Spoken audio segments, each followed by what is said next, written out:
Welcome to the Courting Happiness podcast. This is a space where self-care becomes part of your day. A space where you learn evidence-based strategies to help your life, share it with those you love, and cultivate well-being at work. I'm your host, Dr. Courtney Alston. I'm a former news director, television reporter turned happiness scholar, TEDx speaker, and transformational trainer.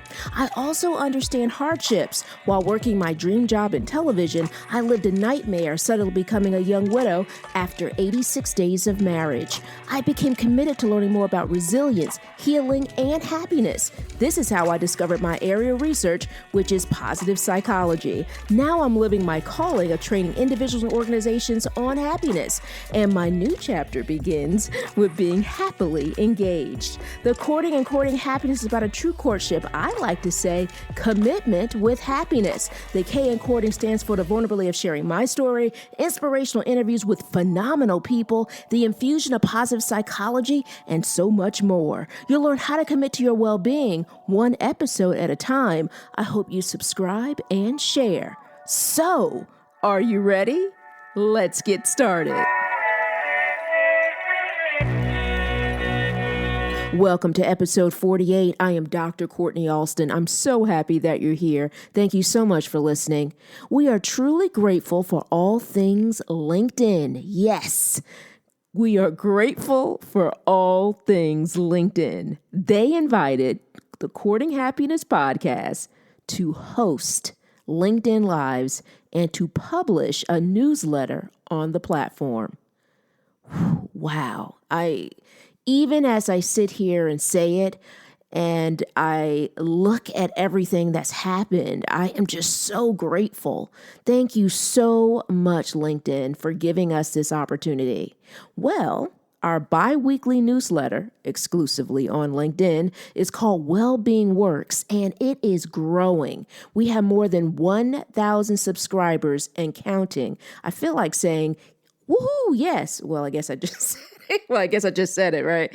But it's like, yes, woohoo! I'm so excited about this because Wellbeing Works provides content to help you flourish at work. If you haven't subscribed, you can by actually going to our website at drcourtneyalston.com/wellbeingworks. That's drkortneyalston.com/wellbeingworks. And we also have taken off in other areas too.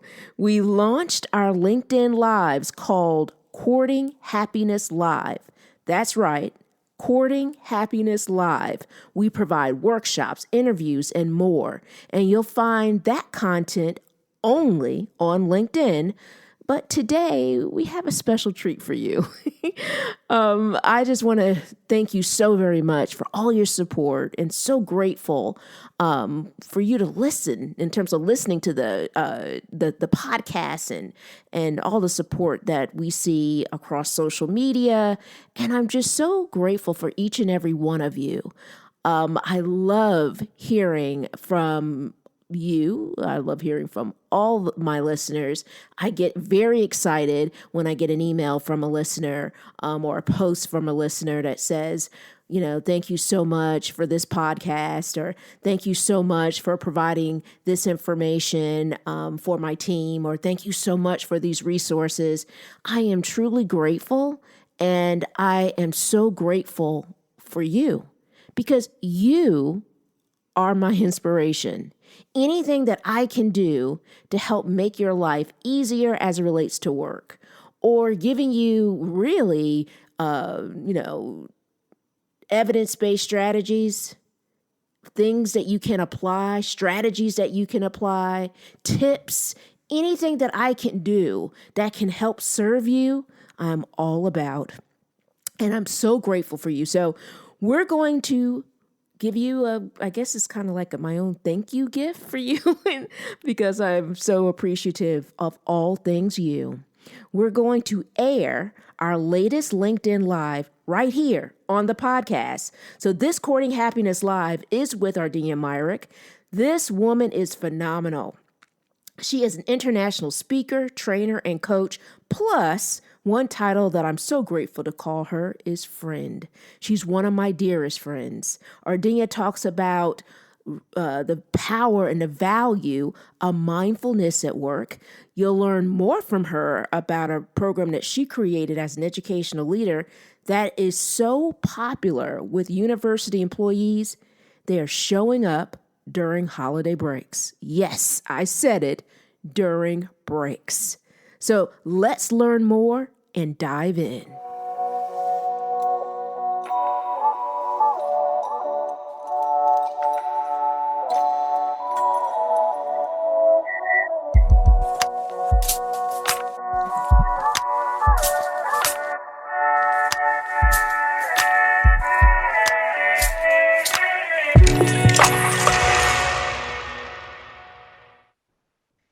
Welcome to episode 2 of the Courting Happiness Live, brought to you by the Courting Happiness Podcast.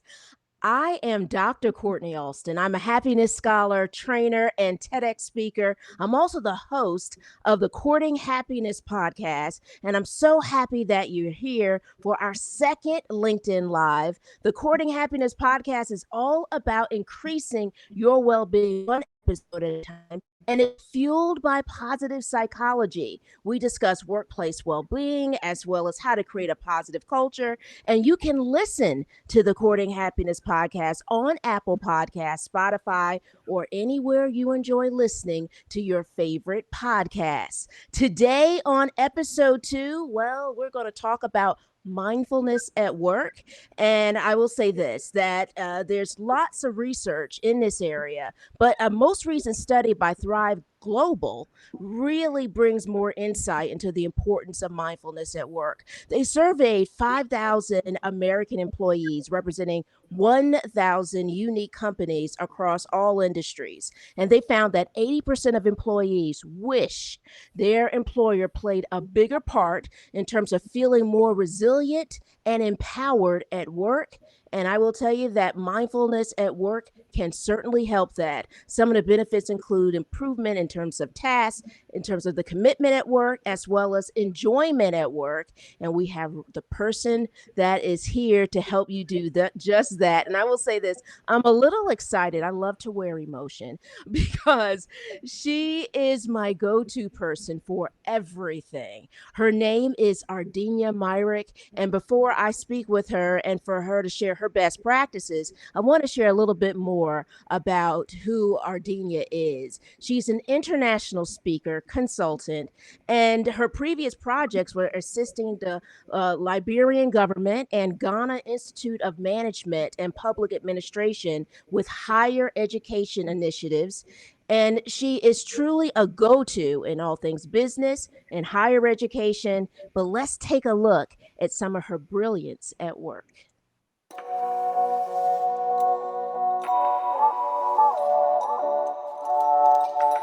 So Courtney said, career goal, get a book written. Yes, Courtney, get that book written. Sign me up for multiple copies.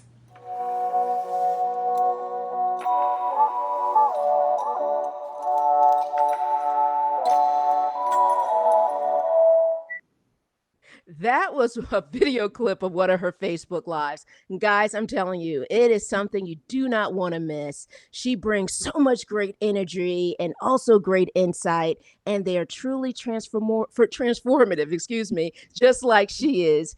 She, again, like I said, truly understands higher education, business, and executive training. Ardenia is the assistant to the provost at Morgan State University, and she's also the chief success officer for the Myrick Success Group. Let's get started with this important conversation.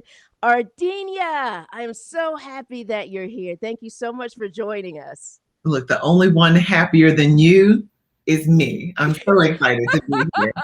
You know, I enjoy every conversation that we have, and all of our conversations are so informative and transformative. They really are. And this is one of the reasons why you are my go-to on every level in terms of being, I love to say that Ardenia's on my board of directors, my personal board of directors, because she gives such great insight in regards to business and the value of workplace and what it looks like. And she's such an exceptional manager and leader. So I'm so excited about this discussion. Let's talk about really the value of mindfulness in terms of leadership, right? And also system wide for both companies and universities. You know, as an individual, right? And we'll talk a little bit more about that in terms of what it looks like system wide, I should say. But as an individual, why is mindfulness practice so important? So for me, it really started with an introduction to really mindfulness through Jack Canfield. If you're familiar with Jack Canfield, most people know him from his Chicken Soup for the Soul series of books, but really his seminal work is The Success Principles. And I had the pleasure of training with Jack for over a year as a Success Principles Master Facilitator. And part of that training included mindfulness work, that and one of the modalities was meditation. And initially I thought, meditation, my mind's all over the place. I can't do meditation. It's not for me, it's for other people.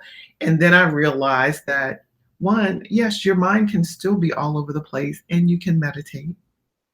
And that, yes, meditation really is for anyone who's willing to do it. And I say to people that I lead in meditation, if you can breathe, you can meditate. Well, and you know, it's interesting because I wanted to take a breath as you said that because I love how you shared how your mind can go all over the place, right? And yet you were a little apprehensive as it relates to mindfulness and meditation.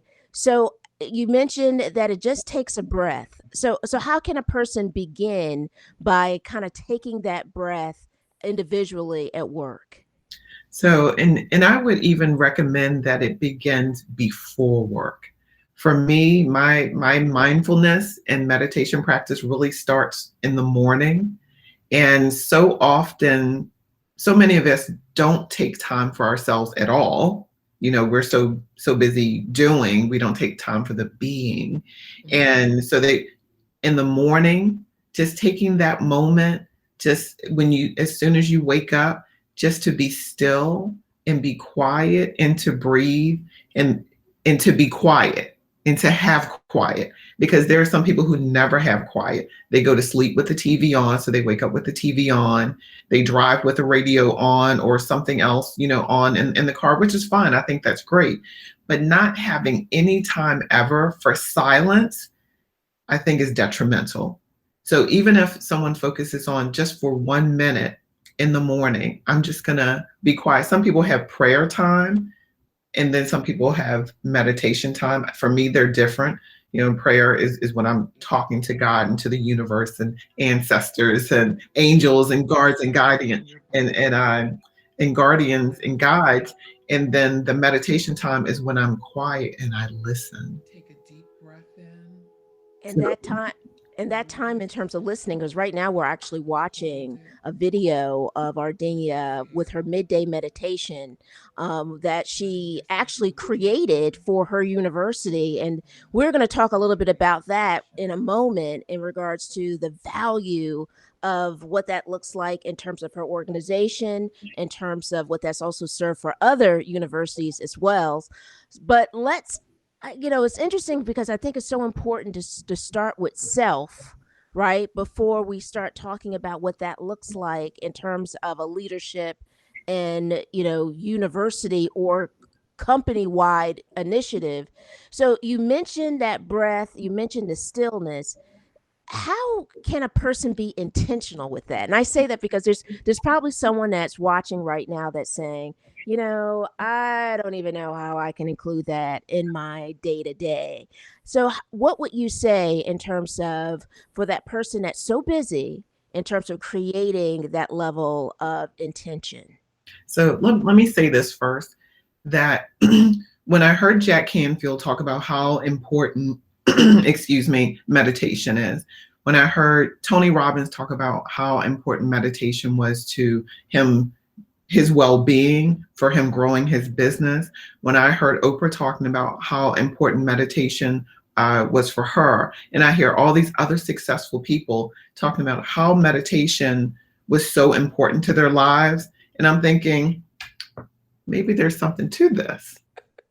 Yes. And then as I practiced meditation myself, and I would get what I call genius downloads, some of my best ideas, most genius ideas, answers, solutions have come to me during my meditation. So that was great. But then I also found that during some of the most critical times in my life, when I had the biggest challenges in my life, that keeping that meditation practice up helped to keep me calm during very challenging, situations. Also made me keep a level head, helped me to really step into my confidence and into my power. And so taking that time is critical, but you have to make sure that you understand how important you are. It starts with that you're important enough to take at least 60 seconds, and I hope you take more, but important enough to carve out that 60 seconds in the morning, hopefully. And if not in the morning, before you go to bed at night. For me, I believe in creating that morning routine and, really sticking to that and having some time for myself, because when you don't create some time for yourself, it can create resentment for everything else that draws on your time. Wow, that is really powerful. You really have to create that. I love how you said some time for yourself, and I love how you mentioned just 60 seconds and the value of that 60 seconds. I think.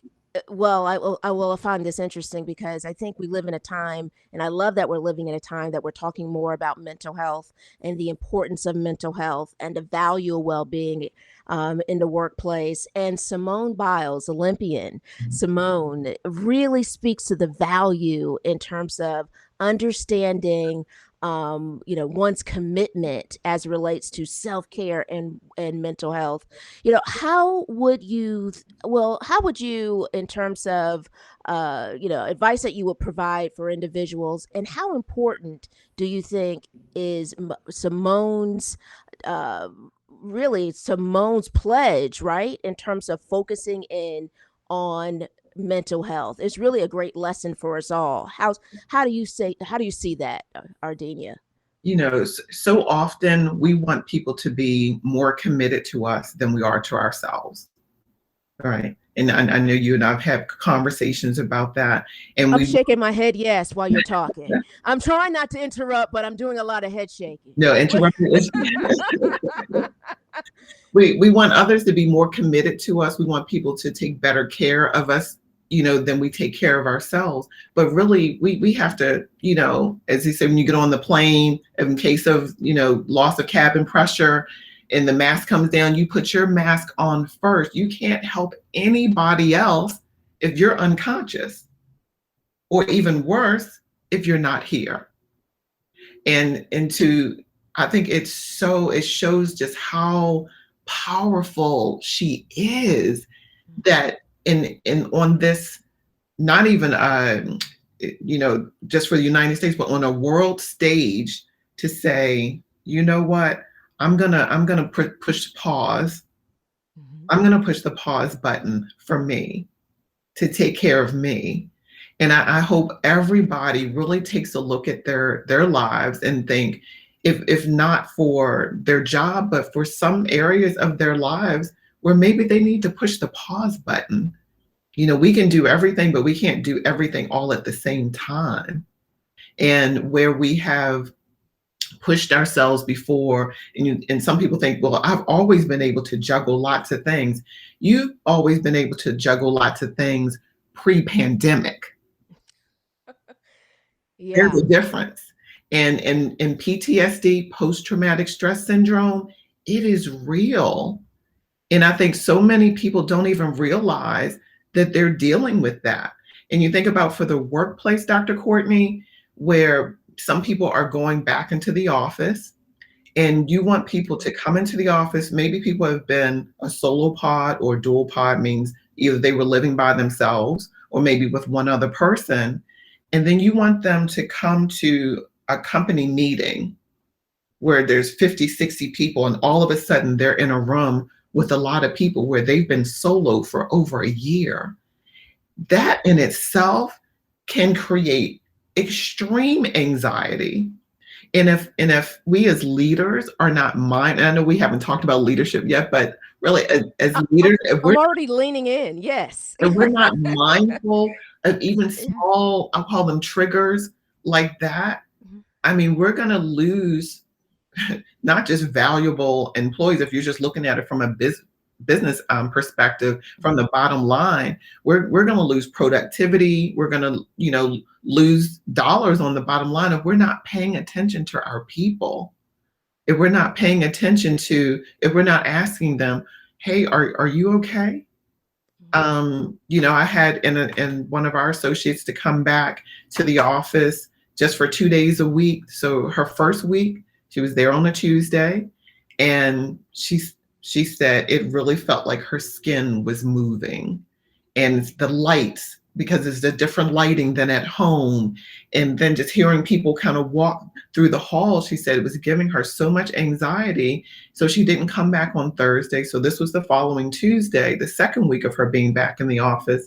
And, I checked in with her to ask her how she was doing. I applauded her for listening to her body and acknowledging the fact that she shouldn't push herself to come back there on Thursday. And I told her, you're in here today, you stay as long as you like.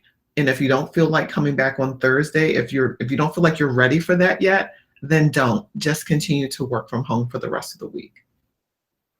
I love how you first off given her that permission, and especially in a leadership capacity. Here you are, a leader, a mindful leader, and really allowing her to have that. I really feel sometimes we need that permission slip. When we were kids and we would have to go and go on a field trip, we had to sign that permission slip, from our parents, that is.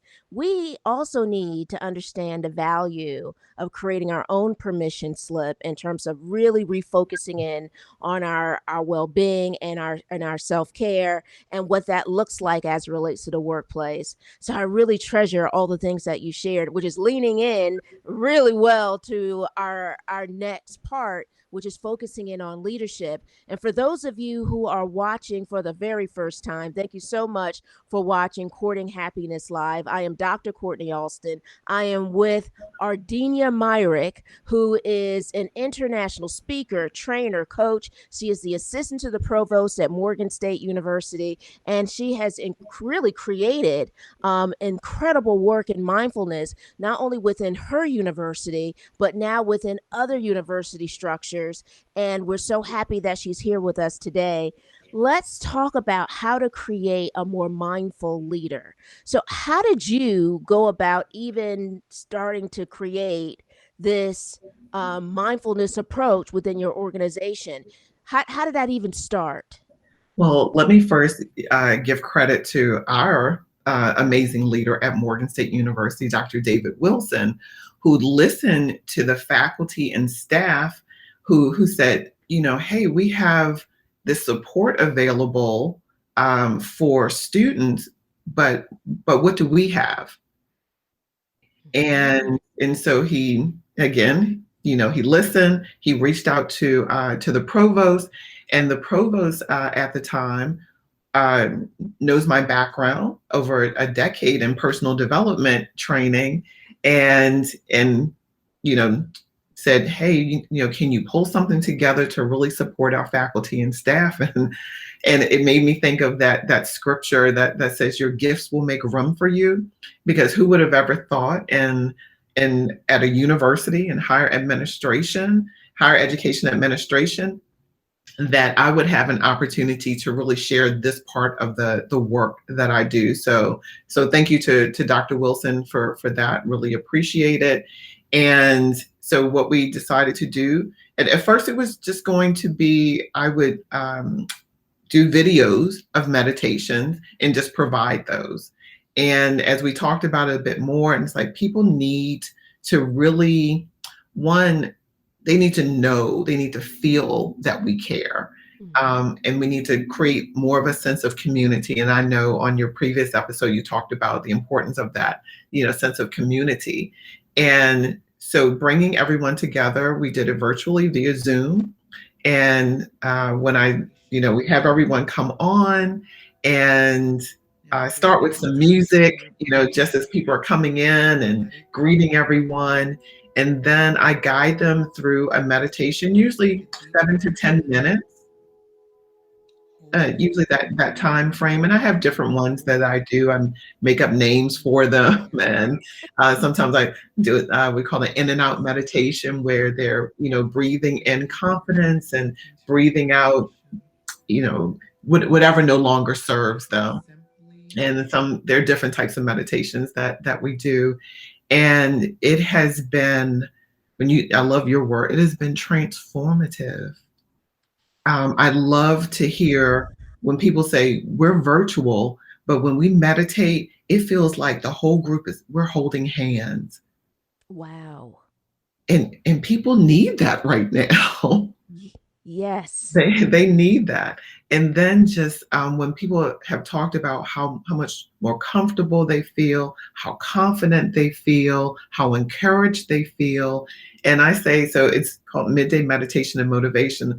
And the tagline is come for the meditation, stay for the motivation. So after we meditate and everyone shares their give some insight as to how that meditation was for them and reflect on that. Then I share a tip or strategy that I think is going to help them to step into the for the rest of the week, but also help to be the next best version of themselves. And we've been using themes for the past few months. And so the theme for a couple of things we did for May, I believe it was, a mirror exercise.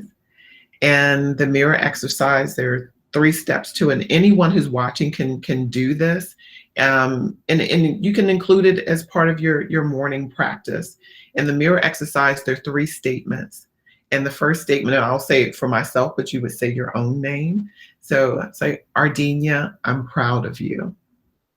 So we give accolades to so many other people. We encourage so many other people, but how often do we really give accolades and take that time to really be present for ourselves? That's the first one. And then, Ardenia, I forgive you.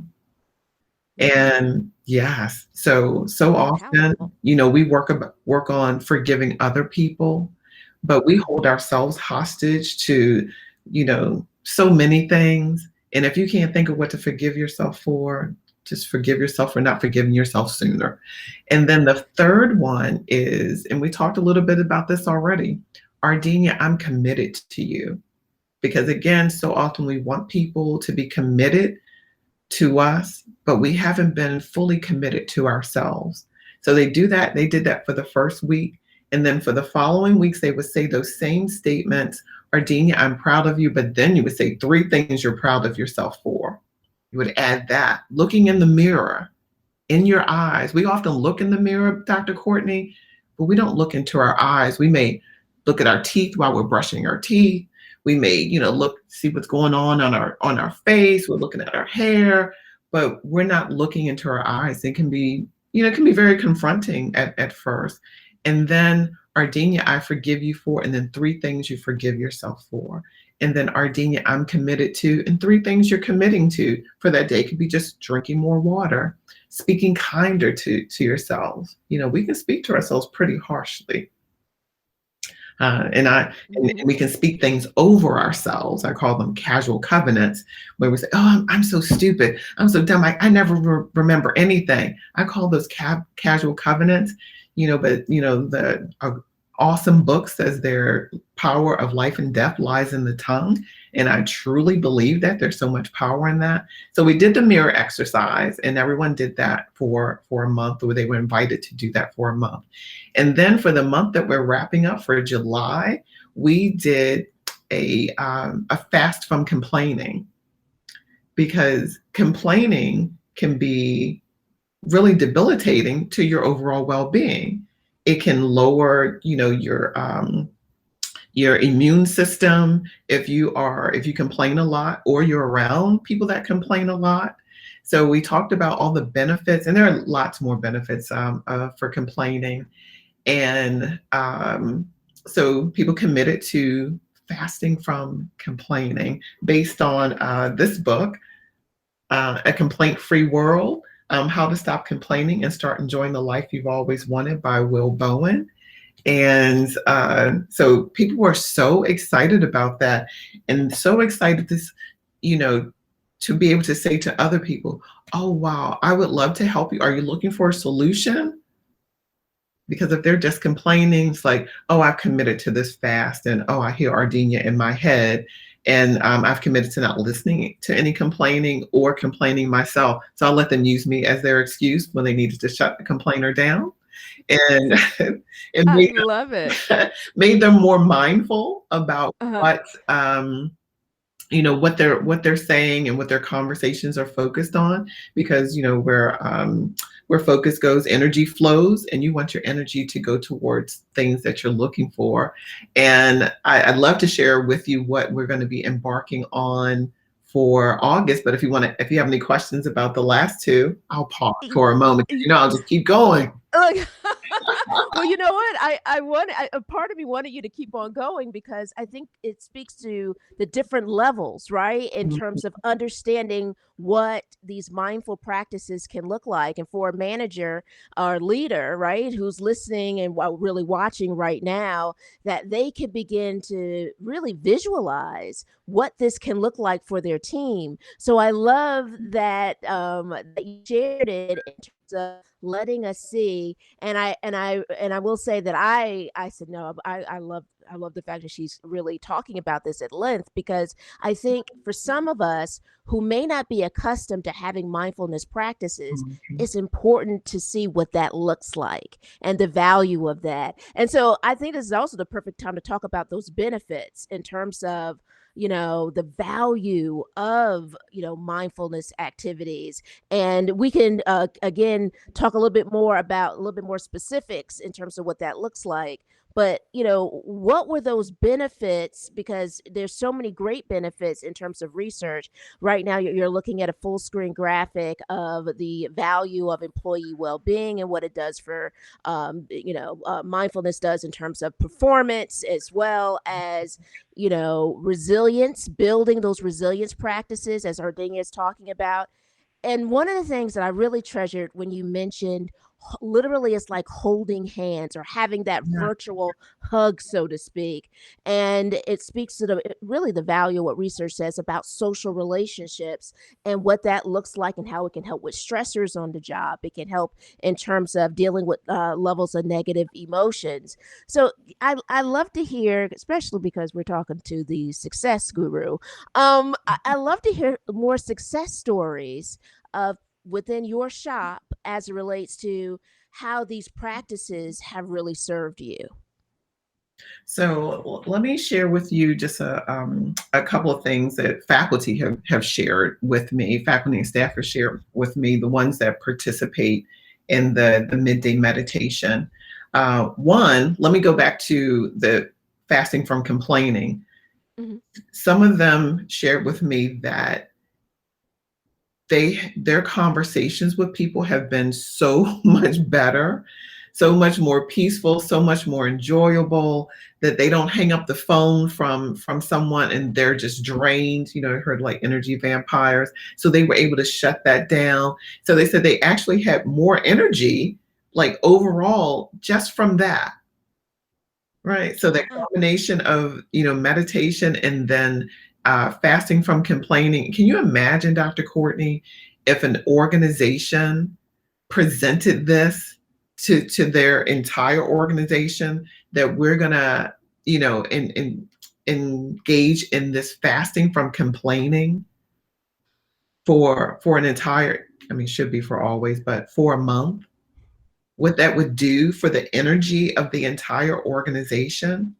Yes, I would love to collect data on that. That would be interesting to really be able to not only see it, but to really follow it.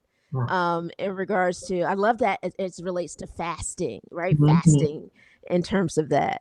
And so also, just recently, one of the faculty members, we were talking about, she, at the end, really they can ask about anything that really anything, but Mhm. she actually, her question went back to when we were doing the mirror exercise, and one of her commitments was to really work on her Spanish and to carve out time, on a regular and consistent basis to work on Spanish. And she said, I'm still really, struggling with that. It's really hard. And so my thing is always, and if you can see my board over here, it says, what if it was easy? So what if it was easy? And she said, no matter, so we offered to help her to set an intention. So research shows that if you set an intention for something for 17 seconds, that it will plant the seed of manifestation for it. And then you should, continue to grow in thinking and setting that intention. But what we decided to do during that midday meditation is, as a group, for anyone who is willing to share what their intention is, we will, as a group, hold that intention for them for 17 seconds. So it could have just stopped there. It's like, okay, that's your, your issue. Let's hold the intention. But I wanted to go a little bit deeper. And that's what this mindfulness, you know, collective gives you an opportunity to do. So I asked her, so did you have a designated time? If you want us to hold an intention, let's be specific. Is there a designated time? And she said, well, it doesn't matter when I do it. It could be 7 o'clock in the morning. I still get interruptions. And so went a little deeper, because for people that know me, know that I've committed to an accountability partner for writing Monday to Thursday, 5:30 a.m. to 6:30 a.m. We're on a Zoom, we open with a prayer, and we write together for an hour. So during that time, and you would think that early that no one would be trying to interrupt me, but it has happened where I've gotten text messages. But the difference is this: I don't look at it between 5:30 and 6:30, because that is the time that I've committed to working on writing my book. Right? So, and I asked her, so before I even shared, some other steps with her, I mentioned to her as well, because if someone is reaching out to me at that time, I'm not an OB/GYN. No one is calling me in to deliver a baby. I'm not a firefighter. No one's calling me in to go put out a fire. So whatever it is can wait. But what we'll do very often is, whatever we're doing, we will put aside to meet other people's expectation. So we went a little deeper. Why? Does it come from being a people pleaser? And what, there's a saying that the only meaning things have is the meaning that we give it. So what meaning are you giving it if you don't respond to someone immediately? Why is it that your time that you have set aside isn't as important as whatever this person is requesting from you at that moment? Is it something that, whatever it is, it can't wait an hour? Typically it can, but we have like this Puritan ethic, it's work ethic, and it needs to look like we're working all the time. And if we're not, does that diminish our value in other people's eyes? Are they not going to like me? So when we're not doing things, where we're not committing to ourselves, not even taking that minute or 5 minutes or whatever it is for meditation, we need to really look at why we aren't committed to ourselves, why we're not making the time for it. So I love that, in terms of what you shared, in terms of why you're not making the time. I often share this in training with managers. I say that it all starts with you, right? And I love what you're sharing, is because it speaks to the importance of, when you are intentional, when you do value well-being, right? When you do understand the importance of what that is, and then also for yourself as an individual, but then also how it can serve your organization, well, then it creates this ripple effect. And so then you are being a mindful manager like Ardenia Myrick, and telling a member of your team, I'm so glad you honored your feelings. I'm so glad that you are, working remotely at home. Or better yet, what you also shared in terms of giving her that permission to be able to say, take some time, and it's okay to take some time. So I love that, because what you're really, the work that you're doing, Ardenia, is so powerful, because it's speaking to so much importance in regards to self-awareness and what managers can do in terms of really valuing and understanding themselves. So as I because I couldn't help but to share that, because one of the things I love what she's talking about, is the importance of boundaries. But I think when we're in a workplace and we want to wear busy, that can be challenging to create that. So what do you tell someone who wants to wear busy? I have this vision. I just call it wearing busy, right? But what do you say to them in terms of, look, let's be present, let's be mindful, and it's okay to set boundaries, and it's okay to be intentional as it relates to your well-being and or mental health. So I'm going to go back, Dr. Courtney, to this notion of PTSD and the Mm-hmm. post traumatic stress syndrome, because again, where people prior to the pandemic may have been able to juggle lots of things, and whether you believe that multitasking is really a thing or not, I mean, people thought they were multitasking, but this is a different time. People have lost family, friends. They have not been able to grieve in the normal way that we would, typically come together for a funeral. Mm-hmm. We haven't been able to celebrate in the ways that we normally celebrate, where we would have a holiday and, everybody comes from near and far, and we eat Absolutely. together, we laugh. And, I don't know about your family, Dr. Courtney, but, at the end of the meal, then we're kind of curled up on the sofas together and watching TV, and, you kiki and all of that. That is an important part of just, decompressing and It is. re-energizing Mm-hmm. that we haven't had the benefit of for over a year now.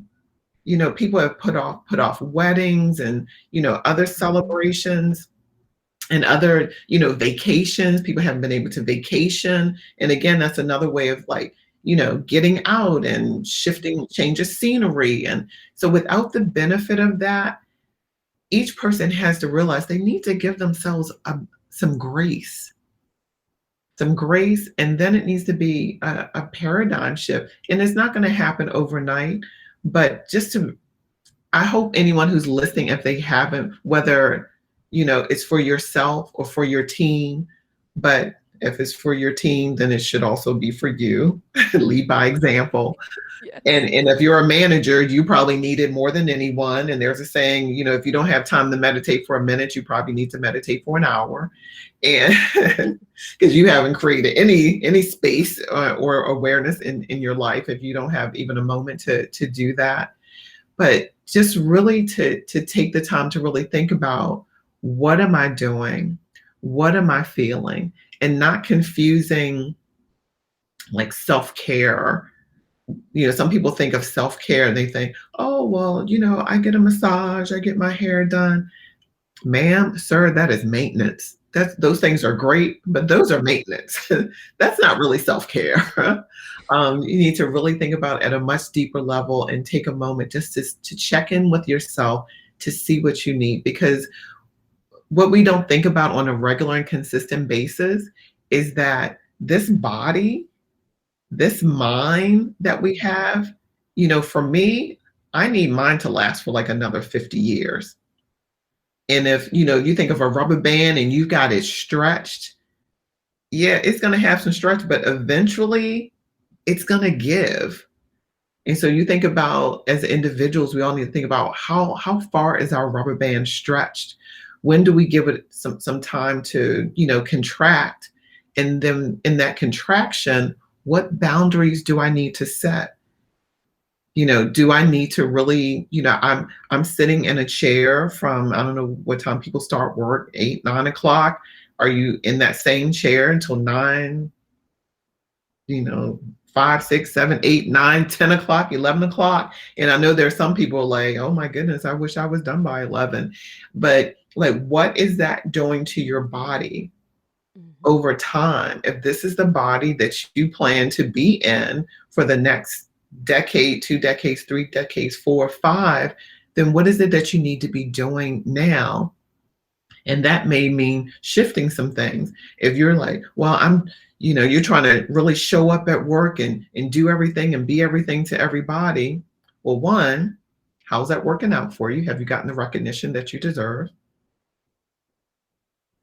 Two, how is that going to work for you in the long run? And is that really how you want to operate? Is it really serving you? Is it really serving you? So saying, okay, yes, I would love to take on that task, but it will have to wait until next week. Or you've given me 4. Which one of these is the priority that you'd like to get finished for today or for this week? Being able to speak up for yourself and say those things. Even family commitments. When people are saying, okay, we're going to do this and we're going to go there and we're going to do this and this is going to happen and I need you. And you don't have to go to all of those. It's okay to say no. And you know what I love, Dr. Courtney? Uh-oh. That no is a complete sentence. It is a complete sentence. And sometimes it takes some training to get accustomed to saying no, right? But saying no also can mean saying yes to yourself, saying yes to those moments where, as you mentioned, in terms of spending more time being mindful, in terms of maybe meditation, something on a deeper scale that's really going to serve you, and also giving yourself that chance to recharge. So I love that. Yes, no is a complete sentence, and it's so important that we value that. I will say this. So for those who are watching for the first time, welcome to Courting Happiness Live here on LinkedIn. This is our second episode. I am Dr. Courtney Alston. I'm a happiness scholar and TEDx speaker and trainer. I am here with Ardenia Myrick, who is an international speaker, coach, trainer, and is the assistant to the provost at Morgan State University. She is an incredible educational leader, a transformative business consultant. And a fun fact is that Ardenia was the former MBA director at Morgan State, which is where she and I met, because my MBA comes from Morgan State. So the fun fact is she was my advisor and continues to be so. It's like the best thing I've ever had in my life, that she is still so actively involved in my life. I think this is the perfect time for us to talk about the value and the importance of what well-being and mindfulness can mean to an organization. So, for those who are, watching this and they're saying, well, I don't know about this as it relates to our organization. Can you share a little bit more about how successful it's been within your university, and also the impact that it's had? Because guys, this is something that even during the break, individuals are like, can't are we going to still have midday meditation? So that says a lot about the impact of what you've cultivated. So absolutely. So let me just say generally, research shows that for organizations who show that they care about their employees' personal development, there's a high level of loyalty to the company, a high level of productivity. That in itself should be enough right there, for anyone to say, okay, how do I incorporate these things into my organization? Because when people feel like you care not just about the work they do, but that you care about them as a person, then they're, like I said, they're more productive, they're more loyal, they feel more like they're a part of the collective, for the organization. So that in itself. But when you introduce specifically mindfulness practices, it reduces absenteeism, it creates, better habits, increases resilience among, faculty. I'm saying faculty and staff. For me specifically, I talk about faculty and staff, but really in any organization.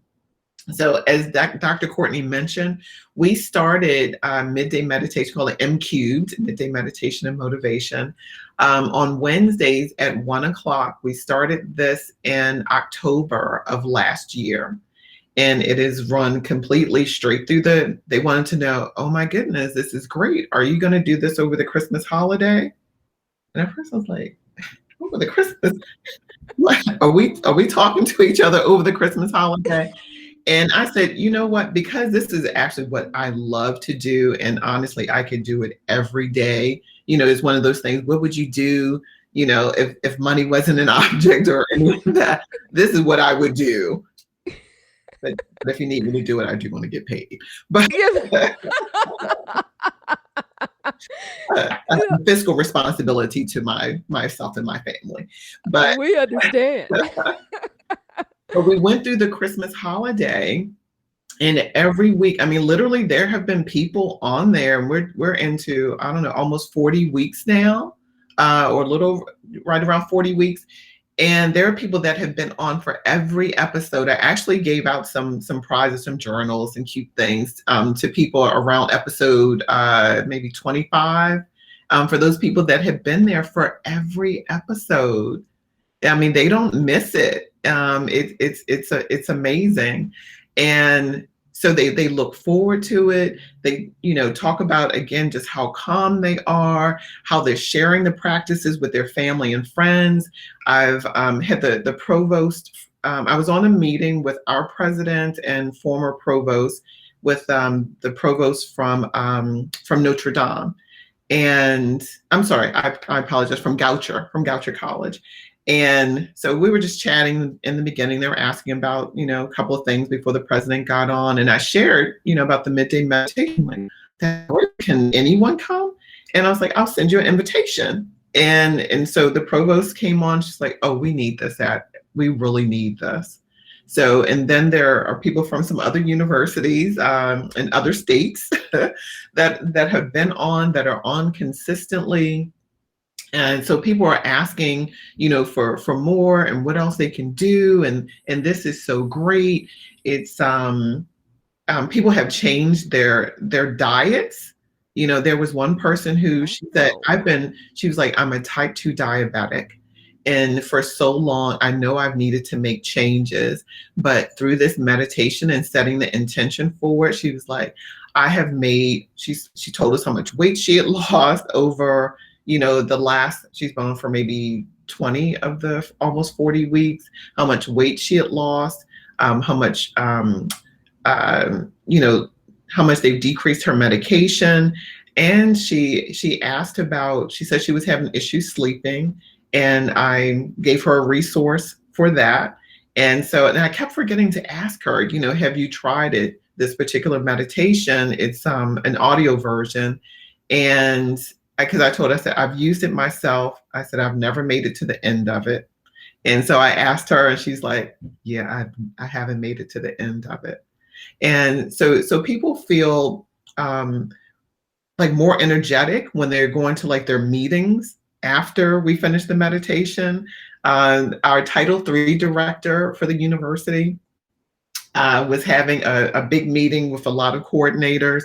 And so their meeting was wrapping up at 1 o'clock. And so she said, okay, everyone, we need to go ahead and wrap this up, because, at 1 o'clock. And she said, everyone's chiming. It's like, we need to be on the meditation.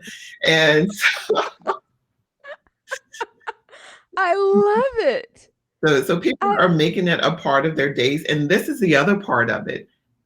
Most of them are now not just doing the meditation on Mondays at 1, they're incorporating meditation into their daily lives, and will even share, I had this meeting that I was going to attend, and I knew it was going to be probably kind of stressful, but I did the meditation you told us about, and just the breathing. And so I call it a 4x4 breathing. And where you just breathe in for 4, and you hold it for 4, and breathe out for 4, and hold for 4, and then, do that repeatedly. And you can just do it like 3 or 4 times, and it will be like, oh, okay, I'm ready for anything, ready for this meeting and whatever brings. But I'm going to bring positivity and solutions I'm ready. So I just hearing all of those things, it's like, yeah. I mean, say, you never want your work to be in vain. Let me tell you, Uh-huh. I mean, for every effort that I make to make sure that the content is really great for them and meditations are great and the motivation part of it, oh my goodness, for me, just hearing and seeing that, it just pays me over and over again, like 100-fold, just seeing their progress that they're making. I love that. First off, I love the fact that you have your university, which is actually my alma mater, uh, Morgan State, right? And the value in terms of listening, and so I really treasure the fact that you mentioned earlier how President Wilson listened to the entire university as a whole, right? Because we can often think about student well-being, especially when you're working at a university, but it's important to think about, I love to call it inclusive well-being, Yeah. in terms of what that looks like amongst faculty and staff as well as administrators. And it's interesting that you shared this, because during the pandemic, when here I am working remotely, and I would often share with students that this is an important time for all of us to practice empathy. So me, in terms of for them as it relates to where they are, because this was just I mean, who planned on working through the pandemic, right? It's not like we had some type of exercise that said, hey, this is how you should what you should do when in a pandemic. So we're all learning this as it was going right in real time. And I think when you're doing that, it's important to practice empathy. It's important to practice compassion. And so I'm looking at the time, because Miss Myrick and I can talk until forever.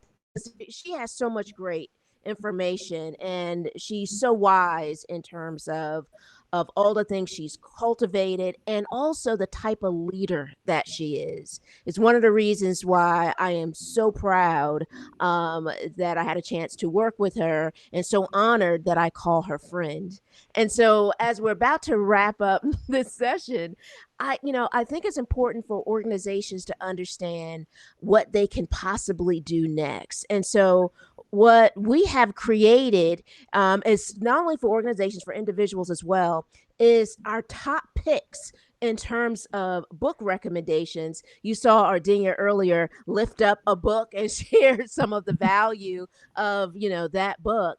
And so, what's important to note is these resources can really help really start to create that starting point, right? In terms of where to begin, what that can look like, and then also seeing some of the research that our Ardenia and I have talked about. So I'm curious, Ardenia, before we actually close our mindfulness at work, we have to do this again, by the way. We'll talk about that in a moment. But tell us, how can a person, an individual, a leader, begin to use these books to create kind of their mindfulness approach, sort of like what you created as relates to your midday meditation at Morgan State University? So I would say three things, Dr. Courtney. So one, to really be intentional about it. Be intentional, and like you said, the idea of inclusive well-being, so that they are really looking at what is going to benefit the collective, their entire organization. And then number two is to make sure, once they've put something in place, please allow your people time to participate. Right. And everyone to be able to participate, because very often organizations will put together an initiative just to say they've put something together, but then they don't really provide time and space for their employees to take advantage of it. And then the other thing is for it not to be a one-off. Don't have, oh, we had someone come in, we had Ardenia to come in, one day this year and lead a meditation and motivation. And so check, we're done.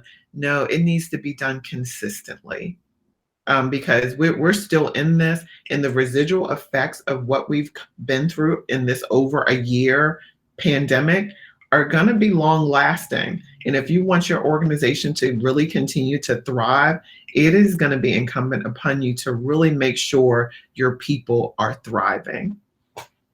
Absolutely. I love the fact that you said it's not a one off. So, right, it's not just one time meeting. And so, making sure that you're consistent in terms of that. And you can get more, actually, you can shop the books that Ardenia mentioned, as well as some of the books that I recommend, especially as it relates to positive psychology. You can find them on my website at drcourtneyalston.com/ top mindful picks. That is drcourtneyalston.com/ top mindful picks.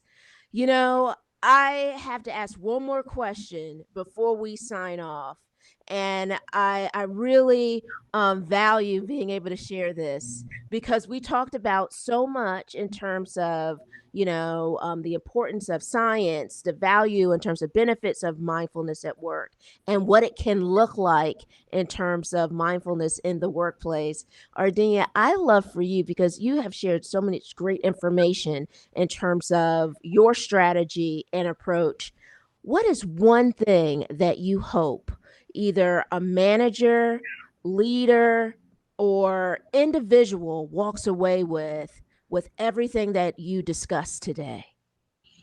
Well, Dr. Courtney, I think if I only had to select one thing that I would like each person to walk away with, would be grace.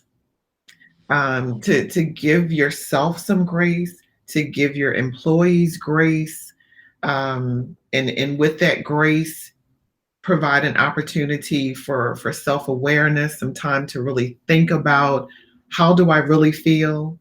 Am I moving Mm. nonstop? Have I, what Ardenia said, do I take a minute? Do I have any quiet time at all? Do I have too much on my plate? Should I replace some of the yeses that I'm giving out with nos? But so just give yourself some grace. That's what I would say. I love that. Giving some grace. I am so grateful for your time today. She and I are going to, she doesn't realize this, we're going to talk about having Ardenia come back to share more. And I really value all the things that you shared because that stillness creates, I love that, genius downloads that you talked about earlier, and allowing us to really recharge and to regroup. So thank you so much for being here. But before we actually completely end the show, I have to say this because I really believe in the importance of sharing, and the importance of appreciation, as Ardenia mentioned earlier, in terms of us appreciating ourselves. I just want to give a special note of appreciation to my fiance, Ken Lemon, who is co producing this episode on his birthday, by the way. And I just want to say thank you so much. I'm going to do one of Ardenia's claps. I don't know if It's I a still feel round like of I have to learn how applause. to do that. Round of applause. He is incredible. I am so lucky and so grateful to have such a wonderful fiance who is not only as co-producing this segment, so he is the one operating all the things that you're seeing right now, but this is a man who is an award-winning journalist and just an amazing human being. And so I am so grateful that he was able to do this on his birthday. Happy birthday, Ken. Thank you so much for all your support. I'm going to do again Ardenia's praise. I love that. And Ardenia, thank you so much for being here with us today. You are exceptional. I truly appreciate you. And guys, please make sure that you watch for Ardenia, right? Follow her on Instagram. You can follow her on Facebook, as well as right here on LinkedIn. And before we finally go, Ardenia, is there anything that you want to share as it relates to people following you online? So you'd love for you to reach out to me on Instagram at Ardenia Myrick. If you have any, thoughts, questions about mindfulness, meditation, I would love to, to assist in any way. And of course, if you're more inclined to use Facebook, you can reach me on Facebook at Myrick Success Group. And I'd love to hear from you And hopefully something, I always say at the end of my midday meditation, I hope something that you heard today was inspirational or motivational or planted a seed of transformation. And until we meet again, I am and always will be yours truly, Ardenia. I love it. I love it. You are incredible, Ardenia. Thank you so much. You are truly transformational. Thank you so much for being here today. Guys, thank you so much for joining us here on the Mindfulness at Work for Courting Happiness Live, only on LinkedIn. Once again, you have all the information in terms of where you can follow and find Ardenia. This discussion was fueled by the Courting Happiness podcast. You can find more episodes like this one focused in on well-being in the workplace, mindfulness, inclusion and belonging as well, and also how to implement positive psychology at work. We hope you listen, subscribe, and share it with all the wonderful people in your world. You can find us on Apple Podcasts, Spotify, and where you love listening to your favorite podcasts. I hope you have a wonderful day and a fantastic well-being weekend. Thank you. Let's continue this conversation online. Email us at podcast@drcourtneyalston.com. That's podcast@drcourtneyalston.com. Join us on Instagram at Courting Happiness. Don't forget, that's courting with a K. Also, I hope you join our private Facebook community. You can find us at Courting Happiness Podcast Community. Our private Facebook group is a safe haven to share, meet more people looking to build positive relationships, focus on well-being, and create a happier life. Now, are you ready to spread happiness? We hope you subscribe and share this podcast with your family, friends, coworkers, and all the important people in your world. We release a new episode every Thursday. Congratulations on your continued commitment to your courting happiness journey. Thank you so much for listening. We want you to be well, be happier, and be kinder to yourself. We can't wait to see you next week.